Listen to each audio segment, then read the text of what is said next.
एक बड़ा इशू है पूरे देश का। एमएसपी गारंटी कानून देश में लागू होना चाहिए। अगर वो लागू हो जाएगा, चाहे वो बिहार का किसान है या पूर्वांचल का किसान है या वो उड़ीसा का है, जो सरकार ने 23 फसलें पे एमएसपी घोषित कर रखी 23-24 पे, उस पर कानून बन जाएगा तो उसके कम पे खरीद नहीं होगी। ये कानून हम चाहते हैं और सब लोग चाहते हैं। उस पे अभी कल एक रिपोर्ट आई, जो कांग्रेस के जो चेन्नई जो एमपी है पंजाब से, उनकी अध्यक्षता में एक कमेटी बनी थी, तो उन्होंने एक रिपोर्ट दी है, उसमें सिफारिश की है इस तरह की चीजों की। लेकिन सुप्रीम कोर्ट ने जो कमेटी बनाई थी उसको मानने से उन्होंने इनकार कर दिया, अनशन जारी है। सुप्रीम कोर्ट की कोई कमेटी उस तरह की थी नहीं। वो था कि फसलें और पैदावार कैसे बढ़े, वो कमेटी सरकार बनाएगी। कमेटी नहीं, एमएसपी गारंटी कानून के लिए कमेटी बनाने की जरूरत ही नहीं है।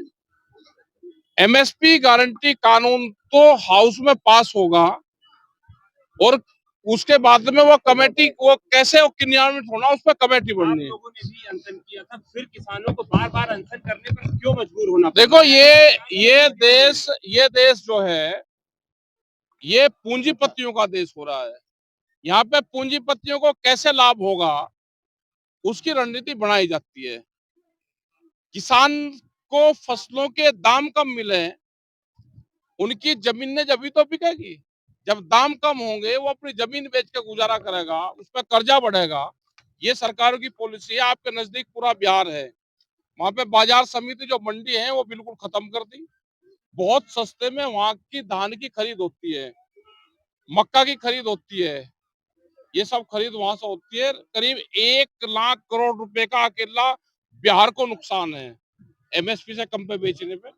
अभी फर्टिलाइजर नहीं दे रहे, उसकी कीमतें बढ़ा दी, वेट उसका कम कर दिया। तो ये सारी चीजें ये है कि डीएपी नहीं मिली, अभी यूरिया नहीं मिलेगा। ये फसलें से किसान नफरत करने लगे जमीन से और अपनी जमीन पे फायदा पहुंचाना चाहते हैं। ये बड़ी जो पूंजीपति है, पूंजीवाद। आप एक जिम्मेदार संगठन है, आपकी क्या रणनीति है आगे? हमारी रणनीति ये है कि पूरे देश को हम इकट्ठा कर रहे हैं और एक बड़ी लड़ाई, एमएसपी गारंटी कानून की एक बड़ी लड़ाई देश के किसान को लड़नी पड़ेगी। अपनी जमीन, फसल और नस्ल बचाने के लिए आंदोलन करने पड़ेंगे। सरकार की अगर बात करें, सरकार लगातार कह रही है, किसानों की बात सुन रहे हैं, खुद को किसान वो बताती है, झूठ बोलती है सरकार। 22 जनवरी 2021 के बाद में हमारी कोई सरकार से बातचीत नहीं हुई। सरकार झूठ बोलती है। नहीं, और जैसे उत्तर प्रदेश में बिजली को प्राइवेट करने जा रहे हैं, तो बिजली कर्मचारी भी दुखी है, पूरा किसान और आम आवाम भी दुखी है उससे। ये सिर्फ एजेंडा चला रहे हिंदू मुस्लिम का कि जनता उधर तब्दील होती रहे और हम इनकी जमीन जायदादों पे कब्जे करते रहे। पट्टे की जमीन सारी कैंसिल कर दी। जहां पे भूमि अधिग्रहण हो रहा है वहां पर सर्कुलेट नहीं बढ़ रहा। क्या 12 के बाद में देश में 12 के बाद में क्या महंगाई नहीं बढ़ी? महंगाई बढ़ी तो भूमि के सर्कुलेट भी बढ़ने चाहिए। अम्बेडकर पर कल सदन में अमित शाह ने बयान दिया है, कहा है कि अम्बेडकर अगर इतना कांग्रेस लड़ रही होती तो स्वर्ग पहुंच जाती। उन्होंने समाज के लिए बहुत काम किया और उन पे इस तरह की टिप्पणी करना ये दर्शाता है सरकार का, इनकी पॉलिसी के इतिहास को ये मिटाना चाहते हैं।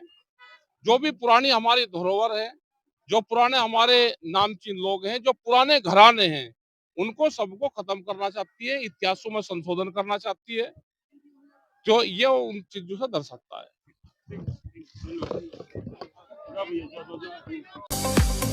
अगर आप हमारा वीडियो YouTube पर देख रहे हैं तो चैनल को सब्सक्राइब करें और बेल आइकन को दबाएं।